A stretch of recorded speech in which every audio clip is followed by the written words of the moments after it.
Indiana quarterback Nate Sudfeld has 7 touchdown passes and just 1 interception as the Hoosiers are off to a 4-0 start for the first time since way back in 1990. Hoosier quarterback joins us now on BTN Live. Nate, can't get any better than 4-0 through 4 games. What's pleased you the most about your start?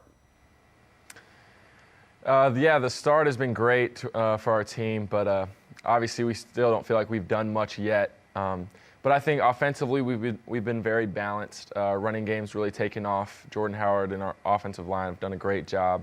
And defensively we've continued to improve. But, I mean, I like where we're at right now, but we still have a lot of improvement to do. Nate, you mentioned Jordan Howard replacing Tevin Coleman in fine fashion. What has he meant to your offense thus far? He's meant a lot to it. And, again, don't want to overlook the holes that the O-line has given him and the receivers and tight ends blocking downfield. But Jordan's very special. He's a back who will give us, a few yards at a time, never goes backwards.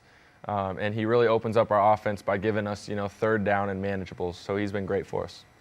Nate, Coach Kevin Wilson will be very pleased to hear you give some dap to the offensive line. Just how underrated do you think that unit is? I think they're very underrated. I mean, obviously, personally, they're my guys, so I got a lot of love for them protecting me and making holes for the running backs and stuff like that. But I just think the hunger they have and the humility and just the way they go about their business, they take great pride in holding a high standard, and they expect greatness out of themselves. Talking with Indiana quarterback Nate Sudfeld here on BTN Live. Nate, how much, if at all, do you compare yourself to the other quarterbacks in this league? I really don't compare myself. I learned quite a while ago, especially competing just to play at IU, that it's not good to compare yourself with other players, especially at your position. I'm aware that other guys are doing well as well, and I'm friends with quite a few of the quarterbacks in this league, but I'm just trying to worry about my own game and trying to be the best leader and best teammate I can be on my team. Well, Ohio State comes to Bloomington this week, so what's the mentality as you get set to host number 1? Yeah, we're very excited. We're really treating it like any other game because, there's a lot of improvement we need to do.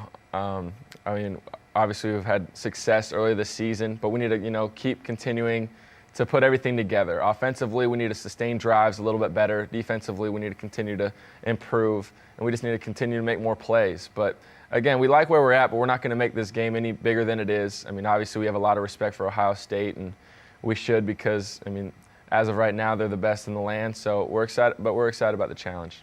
Last few years, Nate, you guys have played some really intriguing games against Ohio State, and you've had some success, notably offensively. How much do you look back on the past couple of years against the Buckeyes heading into Saturday's game? I'm sure scheme-wise we'll look at years previous. I know they changed their defenses similar this year than what they were last year, but before that they were a little bit different. But yeah, we'll probably look a little bit just schemes-wise, but every year is a different year, so it's not like we're banking on anything like that. But we expect them to be very good, very talented, and we're definitely going to prepare our best for them. But as far as just thinking back in history, we know how we stack up, and we just know we need to come out and execute to the best of our ability. Nate, as you get set to start conference play at year's end, what will make a successful season for Indiana football? I was asked this question before, and I don't really like to put a number on a number of wins because I really feel like this team has a high ceiling. I feel like we haven't scratched our surface as to how good of a team we can be. Obviously, we've had a pretty good start, but we feel like we can play so much better than we have. So to put a number on it, I don't feel like does us justice because I think we have a very high ceiling, and I really just want to keep pushing to be the best team we can be. The talented and diplomatic Nate Sudfeld, quarterback for the Indiana Hoosiers. Nate, appreciate the time. Best of luck this weekend against Ohio State. All right, thanks for having me.